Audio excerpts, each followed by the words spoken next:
Bonjour et bienvenue devant l'un des innombrables bureaux de la DPJ, cette fabuleuse institution gouvernementale dont la spécialité semble essentiellement consister à ni plus ni moins que de kidnapper des enfants sous le couvert de la légalité pour ensuite pratiquement les détruire sur le plan psychologique, notamment en représentant ni plus ni moins qu'un refuge et bastion pour de purs et simples pédophiles.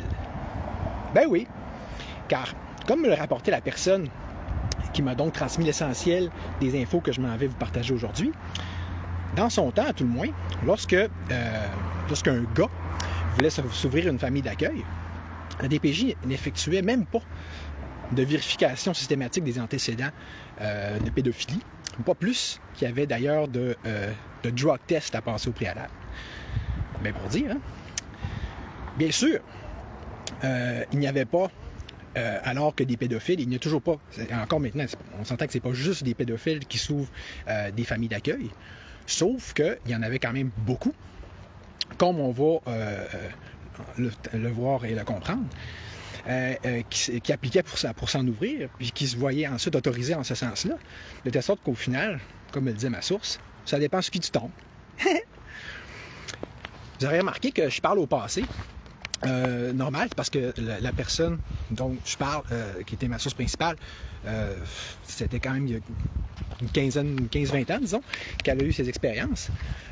Sauf que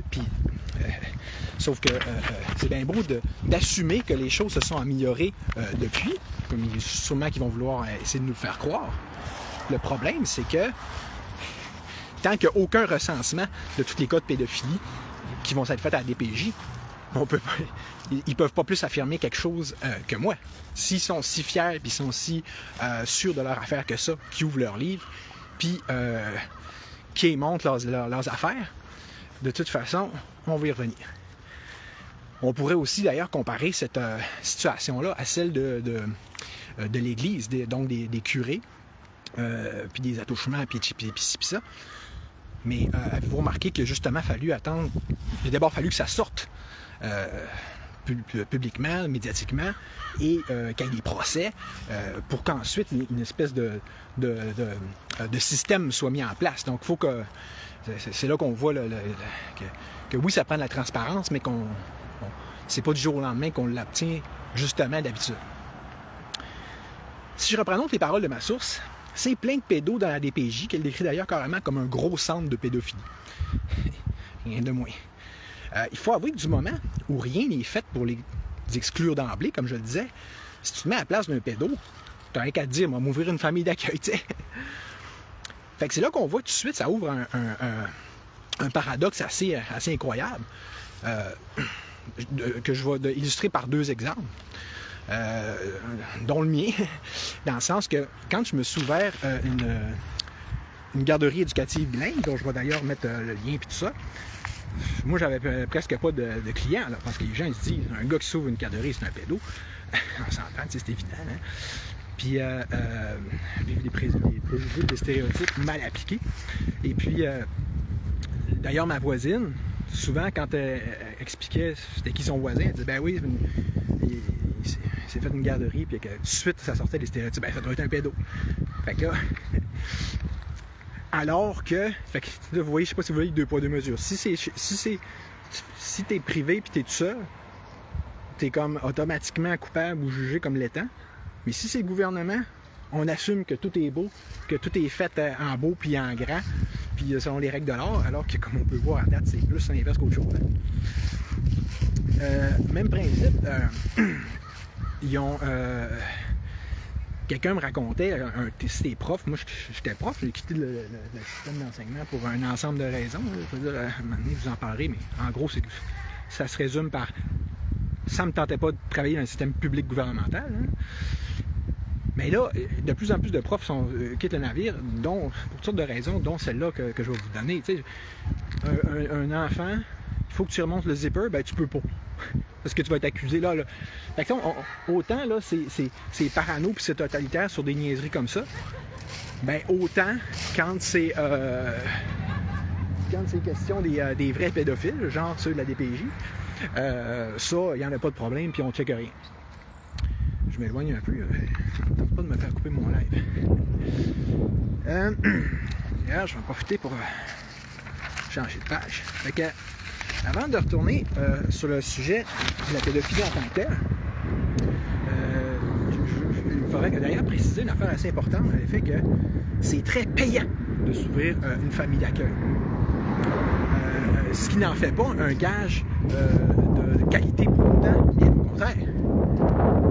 Mais parce que mettez-vous à la place du gars là, qui ne sait pas trop quoi faire de sa vie, puis qui a peut-être des mauvaises intentions, va revenir, mais qui se dit je vais qu'à m'ouvrir une famille d'accueil encore là, t'sais. Et qu'on contraste ça d'ailleurs avec la notion d'un parent, donc dans le milieu naturel, et dans la mesure où un parent, tout naturellement, on s'entend dessus, qui risque de n'avoir sans justement se forcer d'aucune façon, de l'amour, du soin, de l'attention et de la préoccupation donnée à son enfant. Alors que si tu fais juste t'assurer de ton recrutement de personnel de famille d'accueil avec l'argent, ben tu t'assures surtout de recruter des gens qui sont à l'argent, right? qui sont vraiment juste là pour ça, tu sais. Fait que donc ils seront évidemment justement pas là nécessairement pour les bonnes raisons, hein? On s'entend dessus.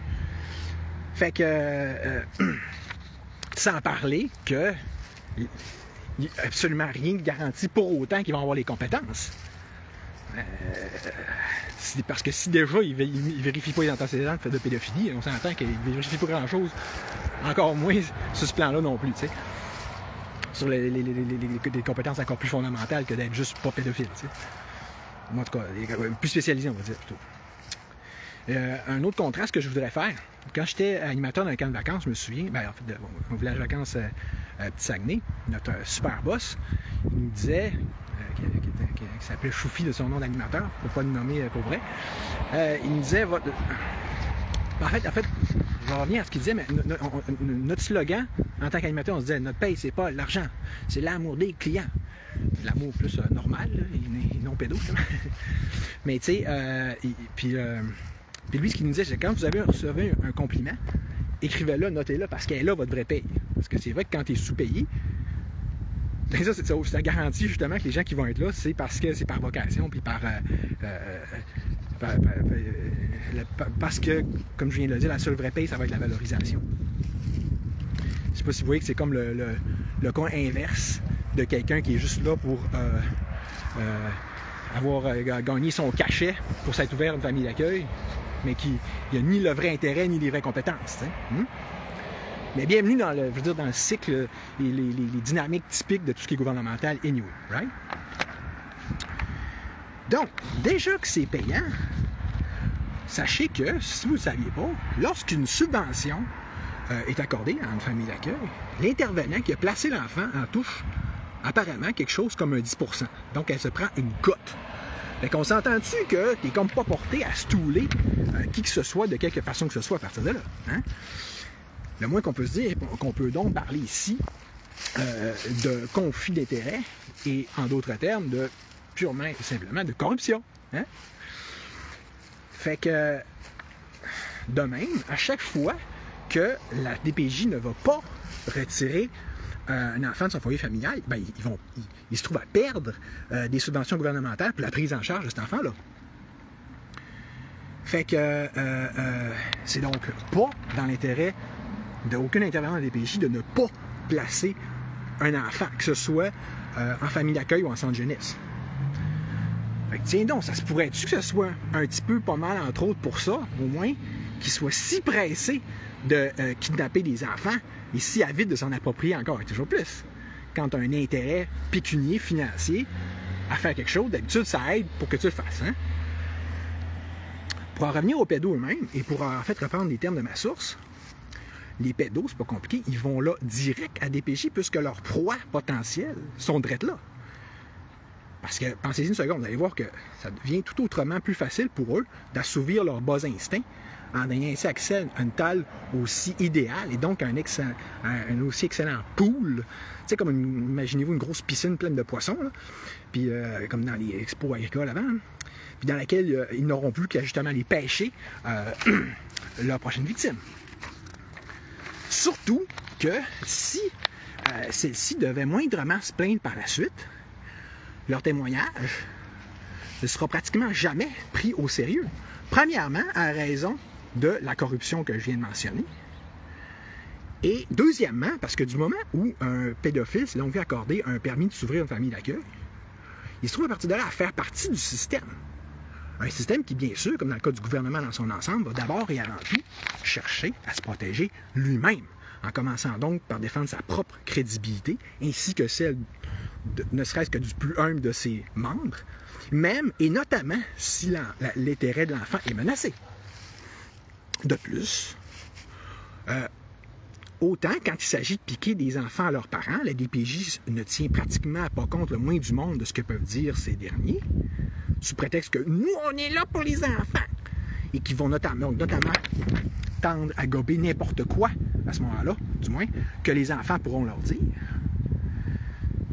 OK, sauf que là, du moment où est-ce que l'enfant est rendu dans leur système, donc il est rendu dans leur griffe, dans la gueule du loup, à partir de là, soudainement, et comme par magie, ils vont se mettre à se foutre royalement de ce que pourra bien dire l'enfant lui-même, comme on va le voir encore clairement plus tard, pour accorder plutôt une priorité systématique à l'adulte, ou plus exactement à la personne responsable, donc en position, en fait, d'autorité. C'est exactement comme dans Astérix, quand ils disent « Silence, fini de rire, vous êtes dans l'armée maintenant. » C'est ça. Autrement dit, la seule vraie façon d'être considéré comme un adulte responsable aux yeux de la DPJ, si tu fais partie de leur super système gouvernemental et que tu t'es ainsi fait offert un titre, un poste et donc un pouvoir, que ce soit en tant qu'intervenant ou gestionnaire de milieu de garde, et ce, même si tu es pédo rendu là. Ce qui n'est pas important, c'est donc pas de savoir si tu es pédo ou pas, ou si tu es compétent ou pas. L'idée, c'est... Salut! OK, ouais. Parfait, je vais rester sur le trottoir. Ouais, sur le trottoir, il n'y a pas trop de filmer, c'est juste pour la bâtisse, si on filme des gens, Oui. la confidentialité, c'est important. Ouais, je suis désolé, j'avais pas pensé à ça. C'est bien correct. Bonjour. Fait que, ça joue dur, hein? Excusez si j'ai pas fait un show avec ça, c'est parce que je veux faire mon live. J'ai des informations à vous passer, fait que je m'attendais à ce que ce genre de situation-là arrive en plus. Fait que, donc ce qui est important, c'est donc pas de savoir si t'es pédo ou pas, si t'es compétent ou pas. La question pour eux autres, comme on le voit, c'est bien simple. Fais-tu partie de notre gang ou pas? Fais-tu donc partie de la gang qui s'est arrogé un pouvoir pratiquement absolu sur la vie des gens, d'une façon tout autrement plus totalitaire, littéralement absurde et délétère que les prêtres eux-mêmes n'ont jamais pu le faire auparavant.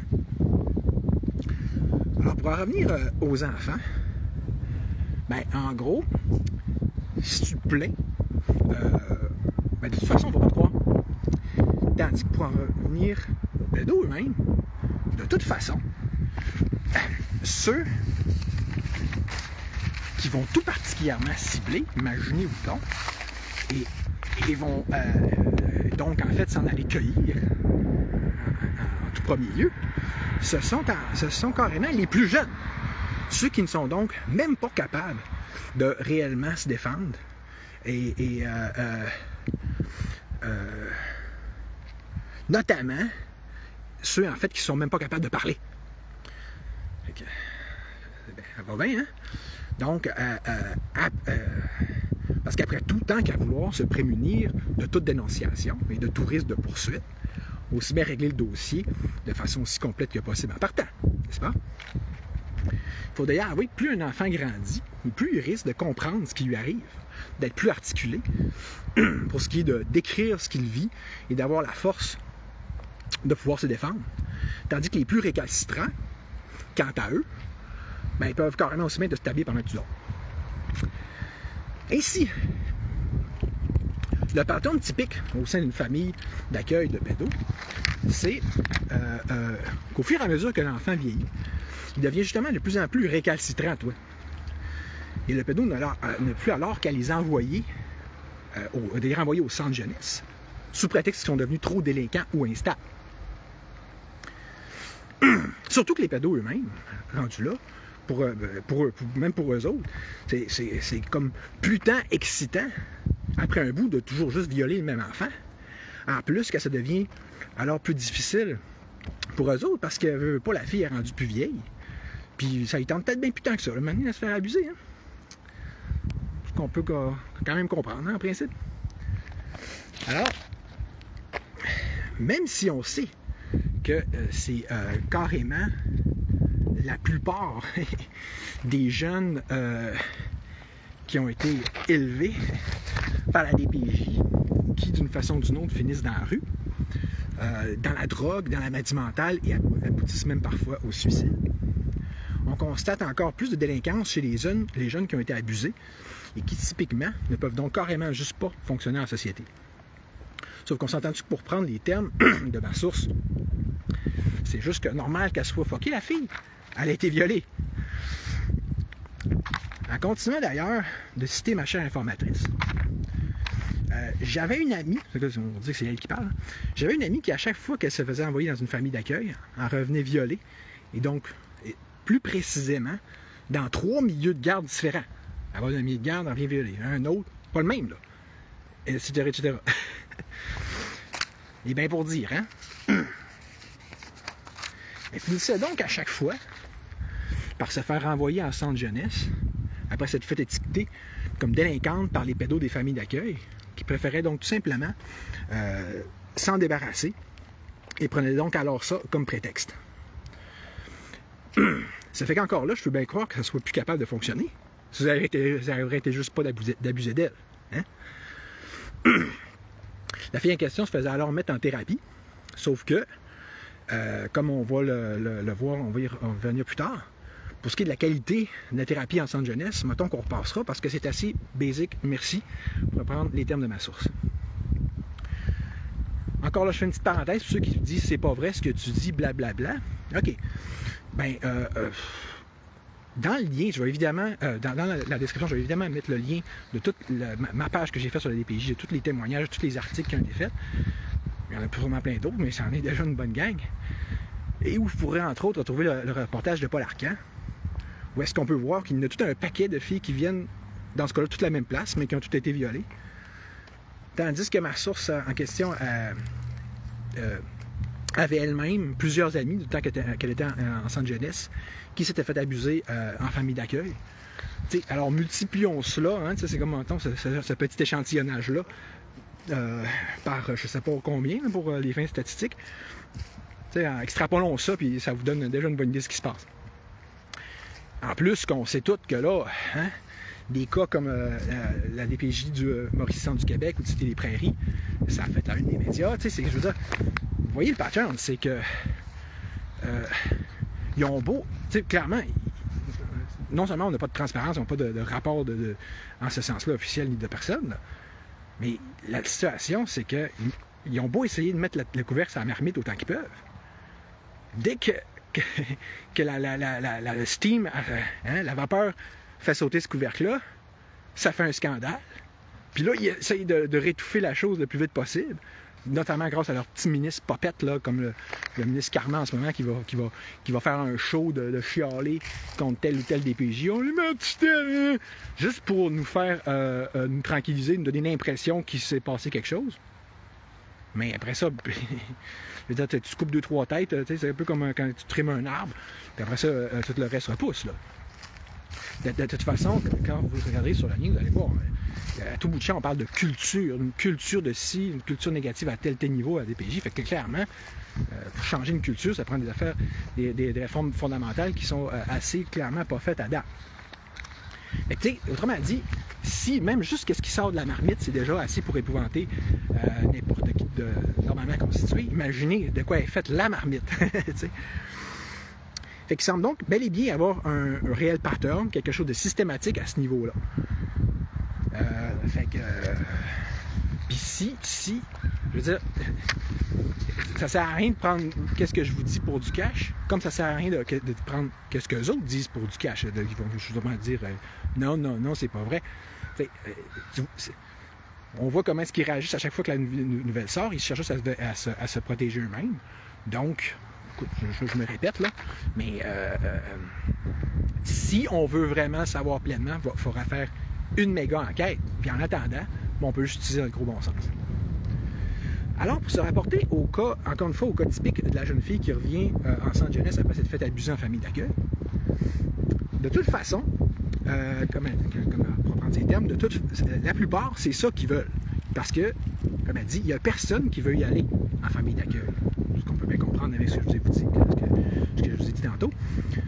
De sorte qu'au bout du compte, oui, il y a mieux les centres jeunesse, même si c'est vraiment loin d'être rose, comme encore une fois, on va le voir plus tard. Parce qu'en effet, à part du risque du viol, ben, il y a d'autres raisons à ça aussi. De un, ben, tu passes ton temps à te faire déplacer d'un bord puis de l'autre, puis même d'un bout à l'autre du Québec, comme dans son cas à elle, que c'est Montréal, Gatineau, telle autre place. Ce qui est d'ailleurs un autre effet pervers, qui est soit celui que dans les bonnes familles d'accueil, parce que oui, il y en a, ben là, les parents se trouvent à avoir le cœur brisé de se faire enlever leur enfant, leur enfant adopté. Hein. D'ailleurs, je ne comprends pas trop le mécanisme, on va dire. Quand l'enfant est dans les mains d'un pédo, il le laisse là. Ou en tout cas, ils peuvent le laisser là bien longtemps. Alors que quand il est dans une bonne famille, il l'enlève. Comme dans le cas des familles biologiques, finalement. Fait que ce serait pourtant moins qu'environ 75% des jeunes de la DPJ qui se retrouvent en famille d'accueil. Tandis qu'il n'y aurait... Ben, tu sais, c'est des chiffres très approximatifs selon son expérience à elle. Tu sais, genre, en gros, là, c'est quand même... En fait, comme elle dit, c'est ça, c'est que... C'est au moins, c'est pas moins que 3/4 des jeunes qui se ramassent en famille d'accueil, tandis qu'il serait juste à peu près un 25% qui réussissent à rester en centre jeunesse, que ce soit donc après avoir vécu le genre de mauvaise expérience que je viens de décrire, ou parce que leurs tuteurs légaux auront davantage su tenir leur bout. Et pour illustrer ça, je vais carrément prendre le cas de ma source en tant que telle. Alors, je la cite. En cours, ils m'ont offert centre jeunesse, famille d'accueil ou milieu naturel. Ce qu'elle a répondu, c'est ben, si vous me donnez le choix, j'aime mieux me faire sacrer une volée, donc en retournant dans son milieu naturel, que de me faire abuser par des étrangers. Fait que, d'ailleurs, on pourrait sans doute convenir que la plupart des jeunes risqueraient eux aussi de se faire dire qu'un dans l'autre, j'aime mieux, je préfère me faire taper dessus que de me faire violer.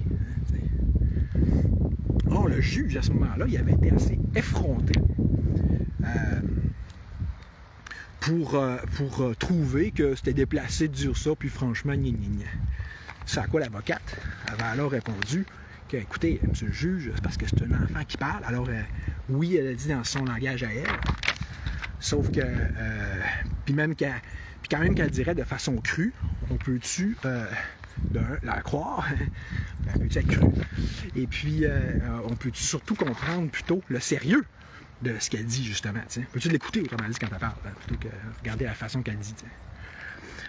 Alors, il faut comprendre que c'est justement rare que ces jeunes-là puissent avoir accès à des bonnes avocates comme celle-là, ce qui, en soi, mérite certaines explications. Prenons l'exemple encore une fois de ma source. Là. Quand la DPJ est venue la ramasser, ben là, elle s'est rendu compte que dans ce temps-là, tu as le droit à un package deal, qui est de un, de te faire shooter à l'Epro Provera, c'est là qu'on va revenir, de deux, de se voir, de se faire mettre en thérapie. Sauf que, comme elle disait, moi, mon psy, je l'ai eu genre 3 fois. Et finalement, de se voir attitrer une avocate. Soit plus précisément la procureure de la Couronne, et donc, en fait, celle qui travaille pour la DPJ dans ce secteur-là. Sauf qu'elle va avoir eu au fait de constater que l'avocate en question, elle travaillait pas pantoute pour elle, mais elle travaillait justement pour la DPJ. Fait que, déjà, quand tu as quelqu'un qui ne travaille pas pour toi, ça va pas bien. Quand c'est un avocat, ça va encore moins bien. Fait que là, voyant cela, ses grands-parents, ce qu'ils se sont dit, parce que les autres qui étaient tuteurs légaux à ce moment-là, ben, ils ont dit, ben, fuck that. Puis ils ont alors engagé à leurs propres frais une autre avocate, privée celle-là, tout en prenant bien soin de s'assurer qu'elle n'était justement pas dans le système de la DPJ. Or, on s'attend-tu que c'est, par définition, assez rare, les jeunes qui peuvent ainsi avoir accès à de vrais bons avocats et qui n'ont ainsi pas le privilège de pouvoir faire ce qu'on appelle une entrée volontaire au centre jeunesse comme on a dit. Et pourquoi le gouvernement semble autant rechigner à envoyer des filles dans ce qu'on appelle le centre de filles? Mais premièrement, parce qu'il n'y a pas beaucoup d'espace dans ce genre de petit orphelinat, et, entre guillemets, là, et qui peut en fait avoir de la place pour peut-être juste 20 filles. Et deuxièmement, parce que, comme d'habitude, le gouvernement, il est cheap, puis, or, comme ça lui coûte pas mal moins cher de t'envoyer en famille d'accueil, il va en fait tout faire pour te placer n'importe où, sauf en centre jeunesse, donc dans n'importe quelle famille d'accueil qu'il faut trouver. Bon, maintenant, quand je disais tantôt que c'est pourtant tout sauf rose que d'être en centre jeunesse, je vais vous faire une liste des mauvais traitements auxquels le jeune il risque alors d'être exposé. Vous savez, le genre de traitement qui, du moment où ce serait justement pas la DPJ elle-même qui les perpétrerait, ça ferait en sorte que les gens seraient alors normalement portés à se dire « Hey, ça ne même pas de bon sens, il faudrait bien faire un signalement à DPJ. » D'abord, le traitement le plus inhumain dans tout ça, et qui n'est donc évidemment juste pas le choix de laisser des séquelles, c'est assurément celui qu'on appelle l'arrêt d'agir, et qui consiste donc à carrément mettre l'enfant en cellule, comme en prison, en fait, puis pour une période indéfinie, mais souvent très longue. En plus que tu en viens alors justement perdre la notion du temps, de telle sorte que tu ne sais jamais à quelle heure du jour ou de la nuit tu es rendu, tandis qu'ils te font pratiquement dormir, ils te font littéralement dormir sur du béton, ou plus précisément un lit à béton qui se trouve en fait à faire partie des murs. Mais que tandis que tout ça tandis que tu n'as même pas de savon, parce que leur super prétexte étant tout d'un, c'est vraiment un genre de prétexte qui manifestement sort tout droit là, d'un super génial de fonctionnaire, là. Parce que tout d'un coup que tu veux te suicider avec une barre de savon. Et qu'à la place de ça, tu as un éducateur, homme, bien sûr, que, ben, en fait, tu lui tends la main, c'est comme ça, là, pour qu'il te donne du savon, et alors que tu es évidemment tout nu devant lui. Fait que ce genre de mauvais traitement se produit typiquement dans un genre de prison pour enfants, là, qui à Gatineau, par exemple, s'appelle l'Héritage. Et où est-ce que tu as accès à aucun téléphone, et où est-ce que tu peux donc pas donner une nouvelle à personne. Tandis que pour te transférer à ce genre de prison, à partir du centre jeunesse, ils vont carrément te mettre une camisole de force. En fait, de façon globale, les jeunes de la DPJ sont tellement traités comme des prisonniers que quand ils arrivent en cours et qu'ils doivent donc attendre de passer au tribunal de la jeunesse, ils sont placés au sous-sol jusqu'à ce que ce soit leur tour avec des prisonniers adultes, pour la plupart des hommes bien sûr, et dont la mine est donc typiquement plutôt patibulaire, on le comprendra. D'ailleurs, pour reprendre les termes de ma source, qui avait alors que 14 ans, elle dit « Je ne sais pas ce qu'il avait fait, mais il avait pas l'air gentil. » Et avant d'ajouter, on ne penserait pas que dans une prison des palais qu'il y a une prison dans les palais de justice, mais moi je le sais parce que j'y étais. Toujours en continuant de citer la même personne, quand tu dis qu'avec tout l'argent que la DPJ peut recevoir du gouvernement, ils ne sont même pas capables de t'acheter une valise, de telle sorte que quand ils te déplacent d'un endroit à l'autre, il faut carrément transporter ton linge dans des sacs de poubelle. Toujours dans ce qui semble s'inscrire dans une politique d'abus systématique des enfants, la DPJ leur fait également faire ni plus ni moins des travaux communautaires, assez exactement comme des prisonniers dans un pénitencier, hein, finalement, en les forçant, par exemple, à ramasser des branches, en étant bien sûr pas payés ou sous-payés, ce qui, naturellement, revient assez exactement au même principe que celui du child labor. Comme je vous disais tantôt, lorsqu'une jeune fille est recueillie par la DPJ, elle se fait alors automatiquement shooter à l'épaule Provera. Et ça, encore là, sans subir d'abord de texte médical. Même si ça peut, évidemment, être contre-indiqué. Et ça pour plein de raisons. De telle sorte que c'est juste pas tout le monde qui peut être là-dessus. Surtout que, d'après ce que j'en comprends, ce que je peux en comprendre, ça peut même être cancérigène en soi et peut même notamment causer des kystes et ovaires. Et comme j'avais justement commencé à en parler, tantôt, au centre jeunesse, les filles, ils n'ont juste rien. La DPJ va même jusqu'à te donner 20 $. Elle va quand même pas te donner 20 $ pour t'acheter des bas. Là. Non, à la place, c'est arrange-toi. Puis s'il n'y a pas de dons, parce que des fois, il y a des gens qui vont leur faire des dons, là, ben ils ne pourront pas être habillés. Alors ça fait en sorte que les filles ont tendance à se voler carrément entre elles, de telle sorte que tout doit être déposé dans un casier. Comme elle disait, tout est barré, on ne peut rien laisser débarrer. Mais question d'en profiter pour ajouter encore une couche de merde, les filles n'ont même pas elles-mêmes accès à leur propre casier. Ils doivent à la place demander à l'intervenant de leur débarrer lorsqu'ils ont besoin d'y avoir accès. Or, je vais vous donner une autre petite anecdote. À un moment donné, mon ami avait eu besoin d'avoir accès à ses cotex qui étaient dans son casier. On comprend que c'est parce qu'elle était longue menstruée. Il y avait même du sang qui commençait à lui couler des bobettes. Fait que là, elle est allée en parler aux intervenants, puis elle s'est rapidement retrouvée dans une situation qui est directement réminiscente de la maison des Ranfous, qui rend fou dans Astérix. Vous vous souvenez, là, quand Astérix et Obélix, ils vont voir les deux caissières, là, puis qui parlent entre eux autres, qui disent « Vous voyez pas qu'on est occupé? » Fait que, imaginez-vous dans la même scène que là, elle leur dit ouais, c'est parce qu'il y a quelqu'un qui peut arrêter de parler, là? Moi, j'ai du sang qui me coule dans les bobettes. » Ça leur fait accuser d'être impoli, ce qui, on constatera, revient à une façon pour eux autres de rappeler, ce genre de phrase qui leur permet de rappeler qui mène, hein, puis qui est en situation de pouvoir. Fait que là, elle a sauté les plombs un peu, là, tu sais, d'être autant ignorée dans des besoins aussi fondamentaux. Fait qu'elle s'est levée sur une table ou une chaise, je sais pas trop, pour protester. Puis là, à ce moment-là, elle a été qualifiée de leader négatif, puis c'est là qu'elle a justement été mise en arrêt d'agir pendant carrément un mois. Fait que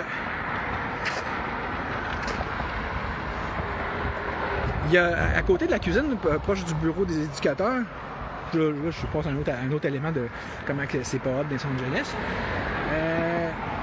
Il y a un téléphone, mais pour t'en servir, ça prend la permission des éducateurs.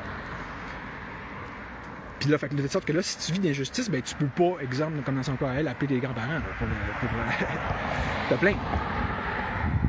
Comme elle dit, comme enfant, t'es prise là, il y a personne qui va t'aider, ta voix vaut rien, t'es comme une minorité qui a aucun droit. On sait ce que c'est, hein, je veux dire, en tant que, pour ceux d'entre vous qui sont complotistes, on l'a vécu, fait que c'est pas une situation particulièrement trippante. C'est pour ça que les chartes des droits et des libertés sont faites d'ailleurs en principe. Mais comme elle dit ça, sous prétexte que tu es un enfant, personne ne va te croire ou va te prendre au sérieux. Ce qui compte donc, quand tu es rendu dans le système, évidemment, c'est ce que l'adulte dit et ce que l'adulte veut. Et remarquons tout de suite le contraste, comme que j'avais commencé à illustrer tantôt, avec si t'es juste le parent.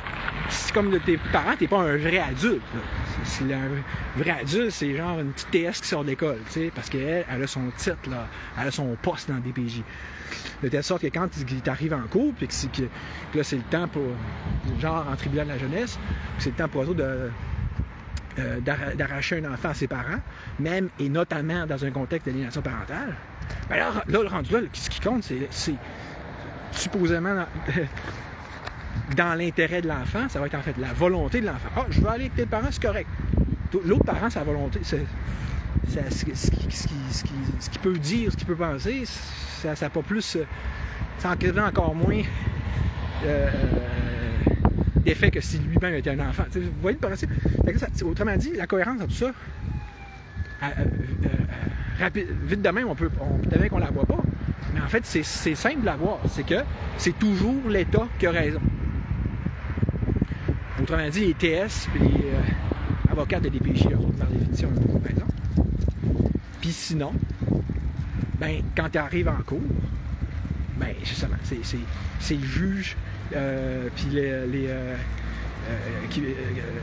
qui va avoir raison, puis eux autres, dans leur rendu là, dans leur façon de voir les choses, c'est sous prétexte de l'intérêt de l'enfant, s'ils vont faire ce que l'enfant veut. Fait que c'est absurde, c'est pas logique, mais autrement dit, c'est logique comment tu consistes comment tu comprends que c'est eux autres qui mènent. T'sais. OK. Donc, pour résumer un peu ce que je viens de dire, je reprends encore ces termes. Tu n'as jamais le droit, dans leur système de DPJ, de t'opposer de quelque façon que ce soit. Les éducatrices jouissent d'un pouvoir absolu. Puisqu'elles ont trop de pouvoir, elles en profitent et s'en calissent. Ceux qui aiment le pouvoir vont là. Ces dernières phrases-là que je viens de vous dire, on peut les voir comme des espèces de formules magiques là, pour vraiment comprendre comment ça fonctionne la DPJ. Puis retenez ça, parce que là, maintenant, je vais embarquer dans un autre sujet qui est toutes les histoires d'horreur, mais dans l'enlèvement d'enfants typiques, puis qui peuvent sembler dures à comprendre à première vue, si on ne comprend pas encore là la règle réelle. Parce que sinon, on va se dire, ben oui, comment ça fait qu'ils ont enlevé un enfant à telle bonne famille, ou qu'ils l'ont restitué, ou qu'ils ne l'ont pas enlevé dans telle mauvaise famille. Okay? Je vais vous donner pour ça un exemple qui m'a été encore là cité par mon ami. C'est celui de quelqu'un, parce qu'elle connaît plein de gens qui ont été évidemment dans le système des PJ. Fait que, on parle ici d'un, c'est un gars, okay? C'est un père dont le petit garçon, je veux dire, Manny a été brûlé au 3e degré. Son père l'a emmené à l'hôpital. Manny, l'enfant, il y avait des verres dans le derrière, littéralement. Tu sais, c'est pas très salubre chez eux, manifestement. Manny, il avait des brûlures de cigarettes, le jeune. Il déféquait dans ses culottes. Pas de bottes, pas de mitaine l'hiver. Le père, évidemment, bon, en passant, on parle d'un alcoolique qui prend la drogue dans le tapis aussi. Fait que, à l'école, à un moment donné, ce jeune-là, il enfonce un crayon dans le bras de son intervenante. Puis il dit à ce moment-là, dis-le surtout pas à mon père. Bon. Là, vous allez me dire, ça serait un cas, hein, pour la DPJ, hein, dans le sens. Mais je trouve que la DPJ est déjà dans le dossier.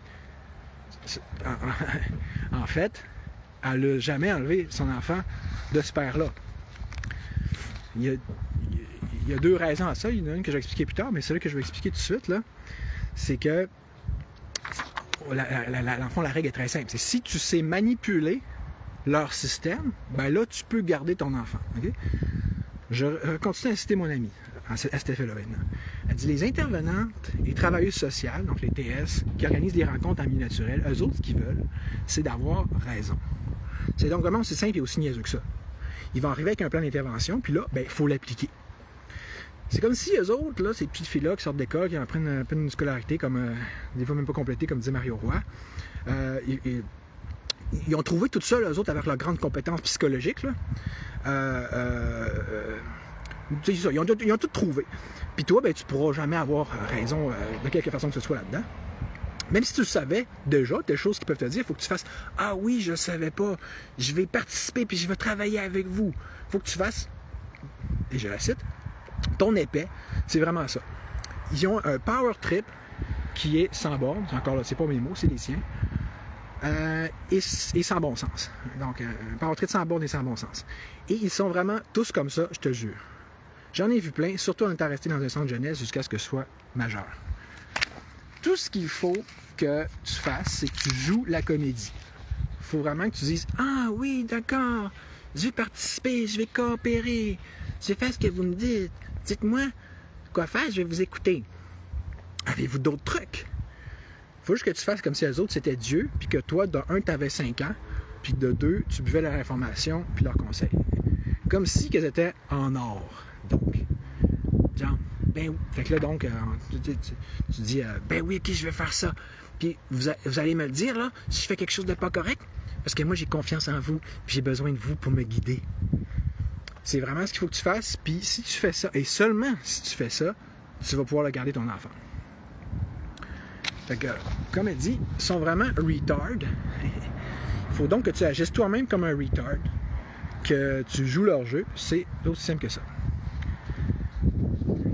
En continuant, elle me dit, à leurs yeux, c'est toi le méchant. Puis c'est l'enfant qui est la petite brebis désemparée. Dans tous les dossiers de DPJ, il n'y a donc pas le choix d'y avoir un supposé bourreau, qui est bien sûr le parent, une supposée victime, qui pourra parler ici bien sûr de l'enfant, pour qu'eux autres puissent ensuite se présenter comme les supposés sauveurs. Ce qui te ferait malsain comme n'importe qui a 2-3 connaissances en psycho capable de le comprendre. Et surtout, c'est biaisé, c'est faux. C'est un biais mental.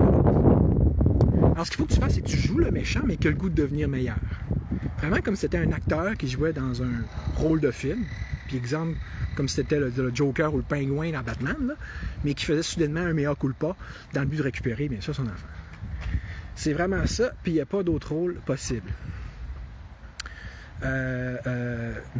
Et ça, même si tu n'es pas content, puis tu veux pas, parce que si tu joues pas le rôle, tu ne récupéreras pas ton enfant. C'est vraiment niaiseux, mais c'est un pur et simple jeu de pouvoir. Il faut vraiment que tu sois capable de laisser tomber non seulement ton ego, mais toutes tes valeurs, ce en quoi tu crois pour retrouver ton enfant. Alors la question, c'est, au bout du compte, c'est vraiment, es-tu prêt à faire et à dire n'importe quoi pour avoir ton enfant?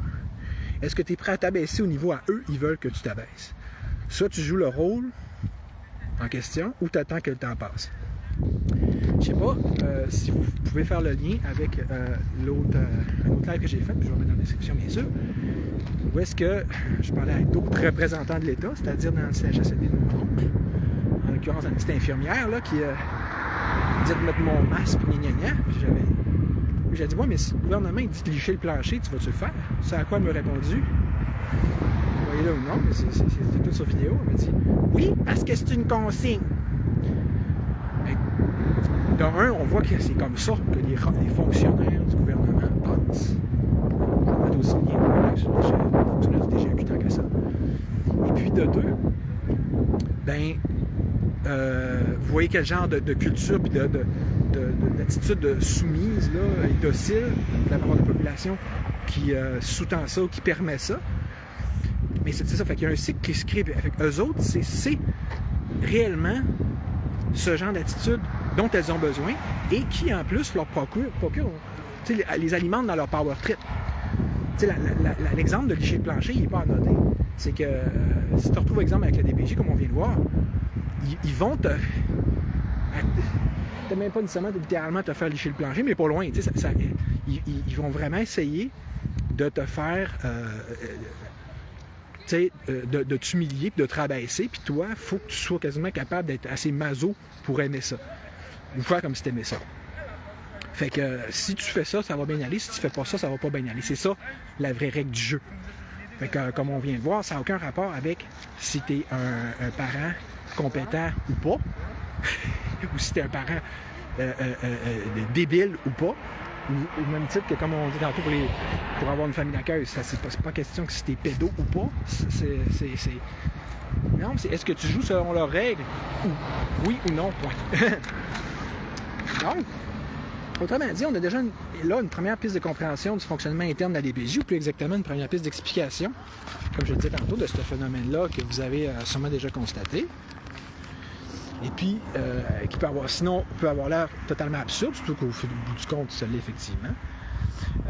Au même titre d'ailleurs que c'est totalement injustifiable en tant que tel. Je parle ici du fait que tant de bons parents se font enlever leurs enfants sans pouvoir les récupérer, et tant de mauvais parents réussissent à ne pas se les faire enlever ou à simplement avoir leurs enfants par la suite. Fait que, donc, comme je disais, c'est pas par rapport avec aucune notion quelconque de compétence parentale, puisque tout ce dont est question ici, c'est d'un pur et simple test d'obéissance, ou plus exactement de lichage de plancher, justement. Or, il se trouve aussi y avoir une autre piste d'explication, au moins aussi importante, et que je devrais pouvoir faire émerger de par les exemples suivants, qui feront d'ailleurs que venir s'ajouter en fait aux exemples de tantôt, à mon exemple de tantôt.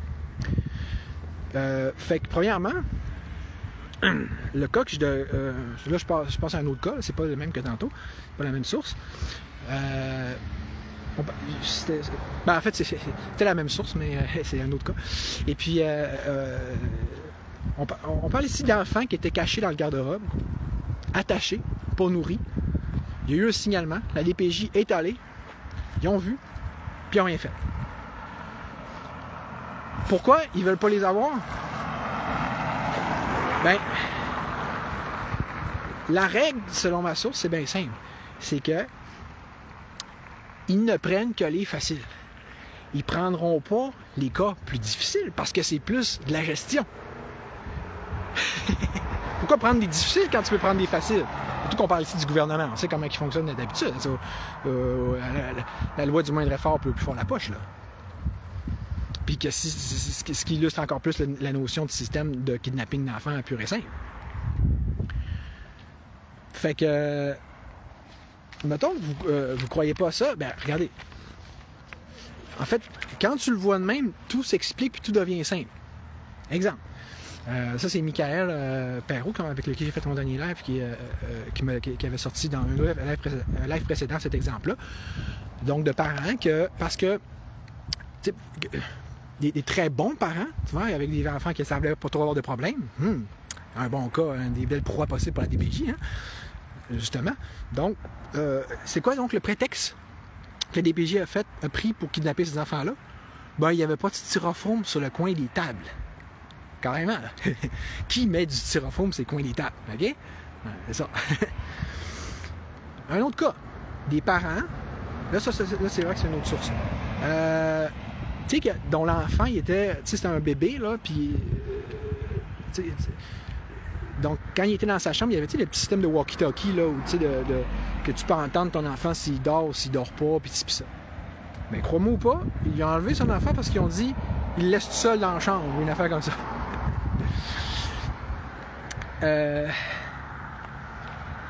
Là, je citais un cas de mon expérience personnelle, OK? Quand j'étais dans les grativores, en fait, quand on startait les grativores, pour ceux qui ne savaient pas, on fouillait les poubelles. C'était ça notre source d'approvisionnement au début. Je vous mettrai le lien pour si vous ne comprenez pas le principe, là, puis, etc. Mais donc,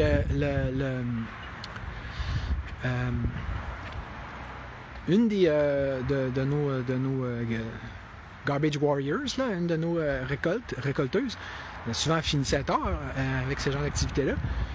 Puis le matin, ça y arrivait qu'elle dorme dans son lit, puis un peu plus longtemps. Les enfants, eux autres, ben là, des enfants quand même pas si jeunes, là, mais tu sais, on va dire 4-5 ans. Ben, ils pouvaient traverser la rue, puis tu sais, jouer un peu sur le terrain en avant. C'est une rue très peu passante, un quartier résidentiel, là, tu sais. Ben là, il y avait un service de garde, là, un CPL au bar. Ils ont vu ça, ils ont appelé des DPJ. La mère personne d'enfant, il vient de se faire scraper sa vie. Tu vois, c'est toujours les cas les plus faciles hein, à les pêcher, là, tu sais. Un autre cas aussi, je ne sais pas si vous vous souvenez de Denise Xavier, ma bonne amie à Mastéache, puis qui, elle, m'expliquait que, vous savez, je ne sais pas si vous avez eu connaissance de ça, que dans une décision qui a été rendue par la Cour suprême il y a 2-3 ans, d'ailleurs même mon père avait été convoqué à ce moment-là pour plaider, au même titre que plein d'autres avocats, ils ont décentralisé les DPJ, là, de telle sorte que les réserves autochtones puissent avoir plus leur mot à dire, qu'ils puissent gérer eux-mêmes leur propre DPJ. Ce qu'on vite de même, hein, quelqu'un comme moi ou comme mon père qui ne sont pas la décentralisation de ci pis ça peut avoir l'air bon. Sauf que tant que ça reste gouvernemental, t'es pas vraiment sorti de l'auberge. Comme on va voir avec le cas suivant, c'est que en fait, à la limite, souvent c'est des DPJ-là, il y a encore plus d'arbitraire et même encore plus d'absurdité puis de sévérité, on va dire, là, ou de. Autrement dit, le syndrome d'être vite sur la gâchette qui est encore plus exacerbé. Exemple, elle me disait un enfant mettons à Mastéache qui va dormir un peu tôt sur son pupitre, paf, signalement des PJ, il enlève l'enfant. il y a d'autres raisons. Je vais en mentionner là, comme des hypothèses quand même assez fondamentales qu'on peut prendre pour expliquer ces comportements-là. Puis qu'on va citer. Il faut prendre les choses dans leur ensemble, là, mais je ne peux pas tout dire en même temps.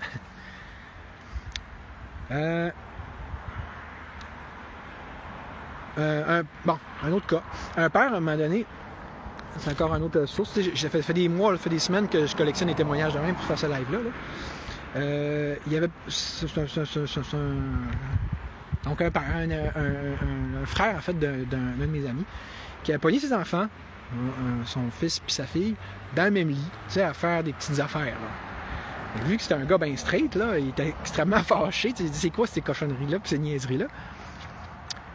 Ben, il s'est avéré que où est-ce qu'il avait pris donc ces idées-là, c'est que ça venait de leur garderie.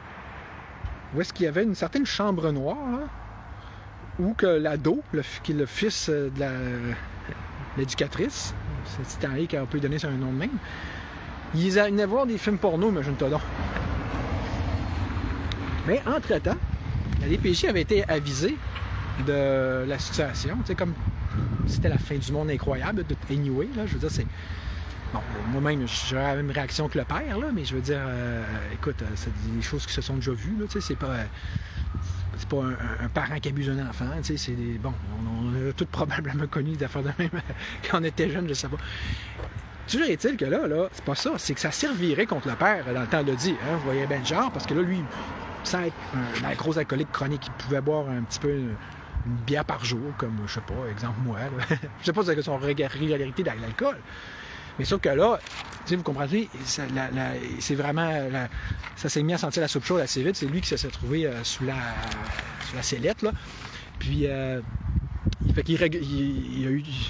Assez rapidement, il s'est mis à regretter d'avoir même simplement appelé la garderie à cet effet-là. Puis, parce que c'est comme la garderie qui l'a stoulé, c'était la coupable. En tout cas, tu sais, c'est du niaisage. Imaginez-vous qu'au final, le juge a carrément planté à DPJ en cours. Il a dit vous avez spéculé, vous avez dépassé vos mandats. C'est rare que les juges, on dirait, qu'ils mettent leur culotte à ce niveau-là, mais là, il l'a fait. Sauf qu'entre-temps, le père était complètement démoli, traumatisé. Il est rendu maintenant parano de la DPJ. Comme on va le voir tantôt, mais alors que c'était lui qui avait sonné l'alarme au début. Puis sa fille, quelques années plus tard, a doublé son année. Puis là, à un moment donné, sa prof, question de montrer à quel point qu'elle était encore un autre employé de l'État, là. Fait que là, c'est dit, plutôt qu'être bienveillante puis de la rassurer, on va y faire peur. Elle fait qu'elle a agité l'épouvantail de la DPJ en lui disant, si ça continue, là, tu fais pas assez tes devoirs, on va appeler la DPJ. Ben là, imaginez la panique absolue des parents, tu sais, qui sont là, ils ont dit, non! Tu sais, la bip de DPJ de bip. Mais tu sais, je sais pas si vous avez d'expérience de vie pour corroborer qu'est-ce que je vais vous dire là, mais moi, là, pour vrai, n'importe qui à qui j'ai pu parler, qui a réellement pu avoir affaire à la DPJ, ne serait-ce que quelques minutes, ne veut plus rien savoir d'eux autres. Puis, ou le moins qu'on puisse dire, vraiment pas une opposition particulièrement haute de cette gang-là, là. Alors que la plupart des gens, ils vont se dire, ils vont faire confiance à cette patente à gosse en se disant, ben oui, c'est gouvernemental.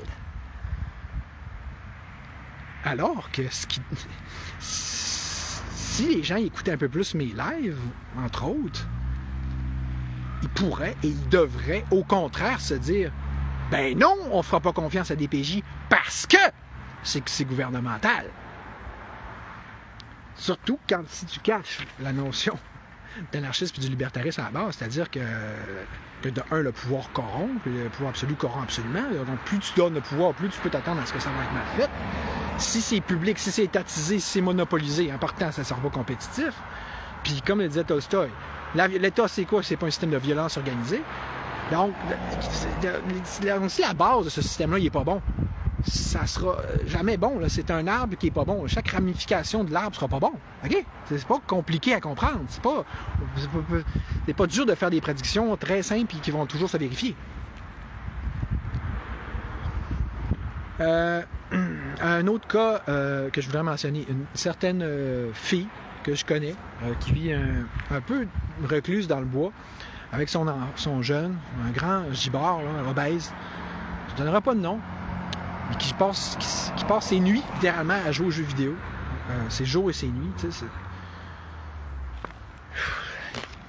Vraiment asocial, antisocial, il ne voit personne. Et ça serait un cas pour faire un signalement, right? Encore faudrait-il qu'ils soient retenus. On voit que c'est pas la logique et la cohérence qui mènent leur décision en termes de rétention de signalement. Là. Mais bon, toujours est-il que de toute façon, il est dans le fond du bois. Fait qu'il n'y en aura pas de signalement, surtout que l'ex, lui, c'est ça, il a l'intelligence de ne pas mettre à DPJ là-dedans. Hein, parce que si quand vous aurez écouté ce live-là, toutes les couples séparés, vous avez compris que le plus vous vous organisez entre eux autres puis que vous collaborez, mieux c'est. Puis moins que vous mettez le système judiciaire dans vos affaires, c'est déjà pas pire. Puis il y a plus forte raison à la DPJ. T'sais. Fait que lui, il a compris ça. Mais tu sais, sinon, parlons-en un peu de ce système de signalement-là. C'est quoi l'affaire d'être juste basé sur ce signalement? C'est ridicule, c'est une joke. Si c'était si bon leur système que ça, si c'était si important que ça, ben, ils feraient des. Pourquoi c'est discriminatoire, puis c'est arbitraire, puis c'est juste pas logique, puis pas cohérent, puis pas juste rien de juste se baser sur signalement. Qu'ils fassent des évaluations systématiques de chaque parent, qui rentrent dans les maisons comme les prêtres, je sais pas. Parce que là, oui, mais c'est exagéré. Mais oui, mais faites-le ou faites-le pas. Moi, je pense que vous feriez bien mieux de justement le scraper, votre système, parce qu'il est pas bon. Mais si tu le fais à moitié, c'est pas mieux. Puis, parce que sinon, de se baser sur ces signalements-là, ben, en quoi ça serait mieux que Facebook? Ah, t'as reçu plein de signalements. Oui, mais c'est peut-être du monde qui n'aime juste pas des opinions de façon complètement anticonstitutionnelle. Je connais justement quelqu'un de même que, là, on a eu 5 signalements. Fait qu'on intervient. Ah, OK, ben c'est bon à savoir. Tu veux faire chier quelqu'un? Ou t'es un ex, puis tu veux avoir la guerre? Ben, dis à tout ton monde de faire un signalement. Ça va marcher. C'est bon, c'est logique. Puis on voit comment que c'est tellement... on a des bons critères après ça qui fonctionnent que, ben oui, si tu veux faire foutre la merde, fais ça. Bon. Fait que là, c'est ça, tu sais, non, pourquoi j'ai mis ça là, même? Ah, j'ai passé une page, excusez, hein. Mais non. Ah oui, ok, c'est ça. On va parler un peu du système judiciaire. J'avais déjà dit, hein, je vais vous mettre la page d'ailleurs que j'ai faite à cet effet-là, que moi je parle plus d'un système de fausse justice et donc de système d'injustice, rendant plus typiquement qu'autre chose des sentences et des jugements, en fait des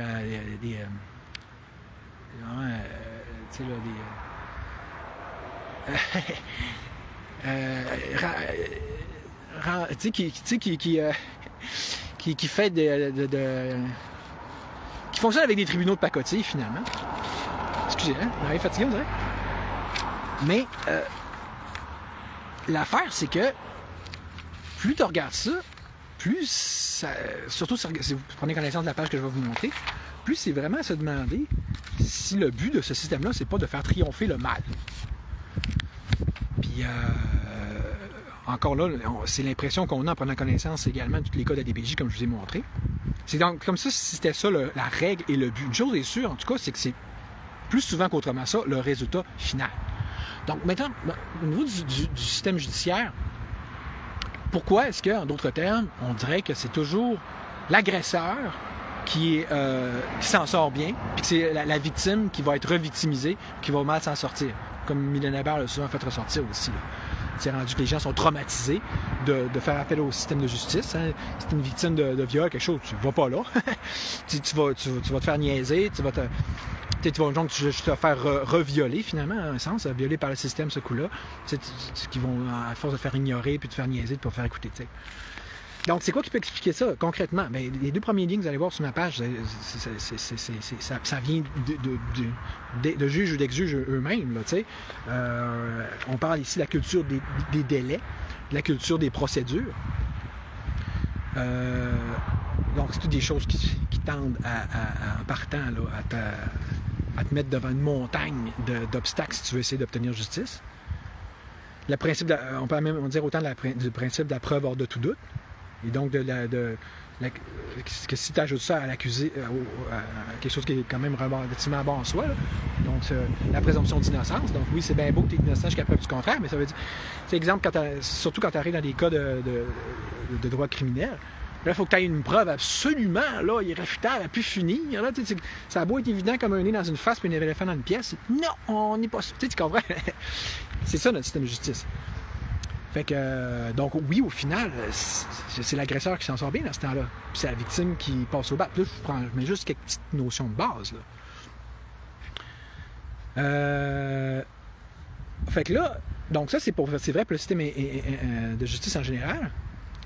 Mais, mettons, en s'approchant un petit peu des cas qui nous concernent ici, là, on va regarder juste un peu un exemple de cas de cause qu'on peut entendre en chambre familiale de la Cour supérieure. Okay? Encore une fois, je pars avec un cas concret. Donc, la mère, ça c'est la mère qui est impliquée dans tout ça, elle faisait ressortir en cours que le père, donc des enfants en question, est alcoolique, qui fait de la poudre, qui a une balloune, qui est, etc. Tu sais, donc, il y a vraiment une vraie problématique à ce niveau-là. Sauf que on lui laisse la garde partagée sous prétexte qu'ils vont attendre qu'il se passe quelque chose. C'est ça. C'est comme le contraire de la médecine préventive. Vraiment, c'est pas du punitif, c'est du... on attend de ramasser les pots cassés, là, tu sais. Fait que, on attend donc que l'enfant tombe en assumant jusque-là que tant que c'est pas arrivé, l'enfant n'est pas en danger. Fait que c'est ça, quand c'est le temps d'appliquer un principe de précaution, ils le font pas. Puis quand c'est le temps de surappliquer, comme dans le temps de la COVID, ben là, évidemment, ils vont le faire. Maintenant, pour en arriver plus concrètement au cas de la Chambre de jeunesse. Mario Roy, comme il avait si bien dit, disait « Les avocats de la Chambre de jeunesse sont dirigés et dictés par des travailleuses sociales, dont plusieurs n'ont, en plus, même pas leur formation complète. » Fait que là... Fait que toujours dans un esprit, essayer de comprendre le genre de laxisme et l'espèce de tendance à faire triompher le mal qu'on peut voir au tribunal de la jeunesse, là. Mais écoutez bien ça. Ça c'est encore une vidéo dont je vais vous donner le lien. C'est une entrevue d'Alain Rio à Théovox, où est-ce qu'il cite que le juge en chef de la Cour du Québec, Alain Gobeil, il a lui-même reconnu que la Chambre de la jeunesse a une moyenne au bâton de 95%. La juge Ruffo renchérit en disant qu'elle va gagner 98% de ses causes en Chambre de la jeunesse. Tandis que apparemment, en fait, dans les 10 dernières années, la DPJ aurait gagné même 98,4% de ces nouvelles demandes de prise en charge d'enfants par l'État.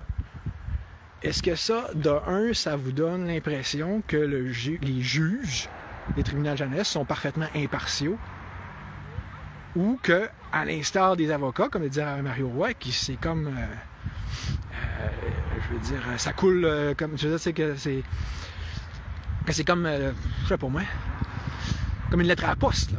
Que c'est comme si c'était tout déjà arrangé ou que c'est toute la même gang, au même titre que pour la SAQ. Vous irez voir le live que j'ai fait là-dessus. Parce qu'ils mettent des juges qui savent qu'ils vont aller dans le sens du système ou des intervenants du système. Fait que tu sais, du moment que là, tu as ces mécanismes-là, bon, les avocats et les juges semblent aller dans le sens de la DPJ. Fait que là, on peut facilement s'attendre à ce que dans les audiences de la Chambre de la jeunesse, on se retrouve le même genre de dynamique malsaine qu'on peut retrouver à la DPJ elle-même. Et comme de fait, le même genre de culture infecte de la DPJ semble avoir effectivement fini par déteindre sur le système judiciaire, à tout le moins, en tout cas sur le tribunal de la jeunesse, et ce tout particulièrement pour ce qui est de ni plus ni moins, parce qu'on pourrait carrément décrire ici comme une culture du viol. Ce qui est déjà passablement transparu de parce que je vous ai déjà dit par la pédophilie, mais qui, comme on va voir maintenant, peut donc se constater aussi dans les jugements qui sont rendus. Fait que là, comment ça pas bien aller? Fait que c'est ça. Donc, quand je parle de culture du viol, c'est comme une culture en fait, de permissivité à ce niveau-là, selon laquelle, un peu comme si le message qu'il souhaitait donner, c'est que dans le fond, le viol, c'est correct, c'est pas si pire, pas si grave que ça.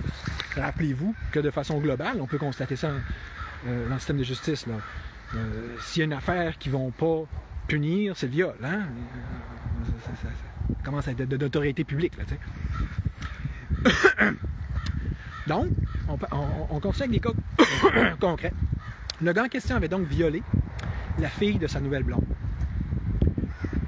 Or, celle-ci, la blonde elle-même, expliquait au juge qu'il faut lui pardonner. Tandis que les DPJ, les avocats et les juges allaient eux-mêmes dans le même sens. Ce qui me fait dire à ma source qu'ils sont complètement fous. Un autre exemple. Le gars, XYZ, était censé faire de la prison pendant 5 ans. Viol, ça. Il a fait rien que 2 mois. Viol de sa propre fille, je pense. Là-dessus, il a fait juste 2 mois là, sur cette sentence théorique de 5 ans. Pendant ce temps-là, c'était la mère donc, qui gardait l'enfant. Fait que après ces 2 mois-là, le père est revenu, il a repris ses contacts avec sa fille, il a été réautorisé à ça.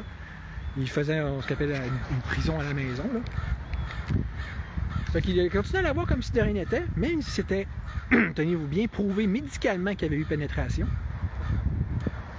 De telle sorte que même la mère, quand elle savait que la fille retournait chez son père, elle devenait toute stressée, elle disait « on va encore le reporter chez son père ».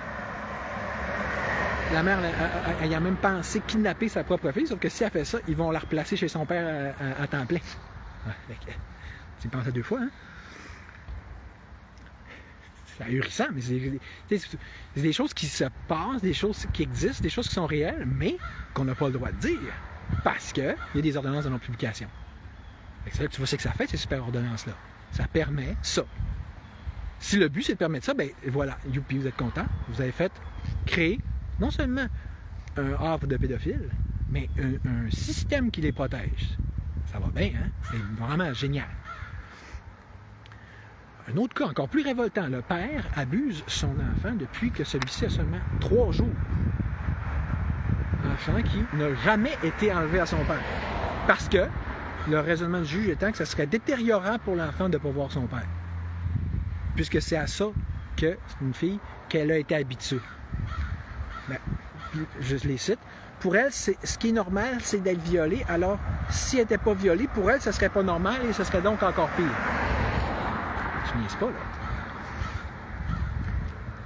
J'en file avec un dernier cas sur ce sujet-là dont j'ai moi-même été témoin. Okay? C'est une mère qui sa petite fille très très jeune, là, elle faisait toujours des gestes sexuels, ok? Puis je passe les détails. Là, la mère devant moi, elle dit « Oui, mais comment ça se fait que tu fais ça à ton âge? Puis sais-tu ton père? Il te montre-tu des choses à ce niveau-là? Puis prends-tu des photos de toi? Je sais pas. » Elle dit « Oui, il prend des photos de mes fesses. » J'ai resté comme ça, tu sais, c'est pas... Même la mère, ça ne semblait pas trop la déranger plus qu'il faut, puis on dirait qu'on s'entend que si on va dans le même sens que les exemples précédents, parce que là aussi, souvent, le laxisme et l'indifférence de la mère elle-même, mais on s'entend que c'est ça pas les avocats, c'est pas la DPJ, c'est pas les juges qui vont s'en préoccuper plus. Là. Anyway. Un des derniers sujets que je voudrais aborder, c'est celui de ce que je qualifierais de destruction parentale. Déjà, vous avez compris que tous ces cas-là, c'est parfait pour détruire psychiquement, émotivement, psychologiquement un enfant. Mais là, ils ne seront pas en reste, ils vont évidemment en faire autant avec les parents. Là, c'est une personne qui pratique en tant que psychologue qui me contait ces choses-là. Je vais évidemment garder confidentialité absolue. Donner l'exemple, par exemple, il me donnait notamment l'exemple d'une mère. Dans ce cas-là, c'est elle qui était jugée. On s'entend qu'il y a toujours des préjugés, c'est comme des jugements informels hein, qui sont faits, là, puis là, pas par le biais dans les cours, c'est à l'interne, c'est dans leur petite tête en se jasant avec eux autres. Ouais, dans le fond, on va, comme si tu fais une partie de jeu de rôle, puis tu dis, ben finalement, là, dans ce cas, si c'est elle la méchante. Bon. Fait que là, cette mère-là avait été jugée comme étant la mauvaise mère dans tout ça. Et il avait donc été demandé de se rendre à des rencontres en plein durant une journée de travail, en plein durant ses journées de travail, exemple. Alors elle perdait ses journées de travail, ou en plein été alors qu'elle avait prévu faire un petit voyage avec ses filles à ce moment-là. Comme toutes exactement comme on pourrait faire si on veut déstabiliser quelqu'un, là, tu sais, c'est comme une sorte de, pas de torture, mais tu sais, une sorte d'harcèlement ou d'acharnement, hein, tu sais, c'est pas... on peut le voir comme une façon d'imposer son pouvoir. C'est comme, regarde, tu vas faire tout ce qu'on te dit, puis comme c'était un pantin, lève le bras, lève la jambe, puis t'as plus de vie, aussi. Tu t'habitues aussi à te comprendre que t'as plus droit à une vie, il faut que t'es juste là pour leur obéir, puis c'est faut que ça devienne un nouveau but dans ta vie. L'enfant était toujours en otage là-dedans. Et tu ne ferais pas ça, évidemment, s'il n'y avait pas ton enfant en otage. C'est comme si tu es un terroriste, quelqu'un qui n'a peur, qui prend ton enfant, tu vas faire n'importe quoi, bien c'est le même principe. C'est un jeu parfait pour détruire le mental de quelqu'un. J'ai-tu besoin vraiment de faire un roman là-dessus? À une autre mère, elle disait qu'elle était menteuse. Encore à une autre, elle va dire qu'elle était trop sensible. À la longue, ses jugements brisent la confiance et l'estime. Surtout quand il s'agit en plus, ne serait-ce qu'en partiellement, de fausses accusations. Bon, je vais commencer à conclure. Alors, comme je vais l'avoir pas mal démontré avec tous ces exemples-là, le moins qu'on peut dire, c'est que ça ne prend pas grand-chose pour que l'État t'enlève tes enfants ou ton enfant. En passant, bien sûr, parce qu'il représente donc son bras armé, qu'on appelle la DPJ, dans ce sens-là. Cette agence lui permettant donc de justement kidnapper autant qu'il veut des enfants sous le prétexte, le couvert de la supposée légalité. À un tel point que c'est littéralement se demander s'il n'y a carrément pas intérêt à le faire, l'État lui-même. Surtout qu'on sait que déjà qu'il aime tout contrôler, et ça de plus en plus, puis encore là pour le moins qu'on puisse dire, et qu'il aime de plus en plus clairement, comme on le voit, que tout soit fait à sa façon, et ça dans les moindres aspects de notre vie, comme dans tout régime totalitaire qui se respecte, bien, c'est facile de voir, de comprendre, qu'il ne peut qu'en être d'autant que ça peut être encore plus vrai quand il est question d'éducation. Un bon indice dans ce sens-là, c'est comment que l'État, depuis plusieurs années, depuis en fait, tout particulièrement l'événement du gouvernement Legault, qui fait tout, il suffit de voir à quel point il va faire tout pour mettre des bâtons dans les roues de l'école à la maison. D'empêcher ça, d'essayer de restreindre ça. Tu vois, ils n'aiment pas ça. Ils veulent que les gens, donc, aient à l'éducation publique, et donc que des enfants soient élevés par l'État. Et dans ce système-là, quelle sorte de pédagogie qu'on leur donne? Ben, par exemple, la pédagogie drag, l'idéologie woke et dans son ensemble, en incluant notamment ce qui peut exister de cancel culture, d'idéologie de genre et d'autres aberrations, quand il ne s'agit pas carrément de perversion. Comme s'il y avait non seulement un but de les contrôler, mais aussi de les scraper mentalement. T'sais. Fait que, au moins c'était un bon agenda, mais on dirait que ça s'inscrit dans un agenda de déconstruction sociale, de déconstruction des valeurs traditionnelles, de déconstruction des valeurs familiales, de la notion même de famille traditionnelle. Fait que tu sais, sans parler du fait qu'on peut facilement, on devrait mettre ça en relation avec le fait que l'État, n'importe quel État totalitaire va essayer de brainwasher ses enfants, hein? Comme dans l'exemple dans Brave New World. Je vais d'ailleurs vous mettre la pause que j'ai faite à cet effet-là. Fait que tu sais, c'est ça là encore, tu veux par l'éducation avoir le genre de citoyen que tu veux obtenir dans ta société, quitte à les briser mentalement au besoin pour mieux les faire passer par où tu veux. En plus que fondamentalement, je vais vous mettre le lien du post aussi que j'ai fait ce matin là-dessus, c'est l'éducation publique, ça vient de régimes autoritaires à la base. Que ce soit celui de Sparte, celui de Charlemagne, celui de la Prusse, L'éducation publique n'a jamais eu d'autre but que ça, que de formater, de former les jeunes enfants qui va faire l'affaire de l'État. Pas surprenant rendu là que ce soit des Rockefeller qui aient pris contrôle de l'éducation moderne, comme je vais essayer de vous trouver une cours de publication en ce sens-là. Ça pour dire que, oui, il y a très bien moyen de considérer qu'il y a un avantage et un intérêt pour l'État de soustraire un maximum d'enfants à leur famille traditionnelle pour les crisser finalement dans n'importe quel endroit où est-ce qu'ils vont être plus sous la houlette de l'État. Puis tu sais, encore là, quand même que ça les détruise plus, notamment par le biais des familles d'accueil, bien c'est pas mauvais. Tu réduis leur volonté, tu réduis leur force de résister à la domination étatique en tant que telle. Toute personne qui est plus scrap et plus malléable, puis tu peux plus en faire qu'est-ce que tu veux. Fait que c'est sûr que donc oui, à la moindre petite affaire, à la moindre niaiserie, ils vont te l'enlever ton enfant, assez exactement comme s'ils n'attendaient justement que d'avoir enfin sous la main un tel prétexte pour dérober un enfant de plus à l'éducation familiale donc traditionnelle, et d'ainsi le faire passer encore davantage sous le giron et la tutelle de l'État, assez exactement comme si l'objectif était que l'État puisse contrôler un maximum d'enfants le plus directement possible, et ce tant physiquement que mentalement, et notamment par le biais de son éducation, avec tout ce qu'elle peut comporter de propagande, ou à tout le moins des citations conformistes, afin de pouvoir en faire ce qu'elle veut. Enfin, pour vraiment conclure, je prévois faire une manif contre la DPJ, une manif nouveau genre, assez percutante, genre qu'on n'a jamais vu encore. Si ça vous intéresse, si vous êtes sérieux dans votre affaire, puis vous voulez joindre ma petite gang de warriors pacifiques que je vais monter pour à cet effet-là, n'hésitez pas à me rejoindre en privé, ok? Ça ne sera pas affiché sur Facebook cette affaire-là. C'est entre nous autres qu'on va planifier puis organiser ça, puis d'avance. Ok, j'ai fini. Merci, salut. Faites partager, s'il vous plaît. Merci, youpi.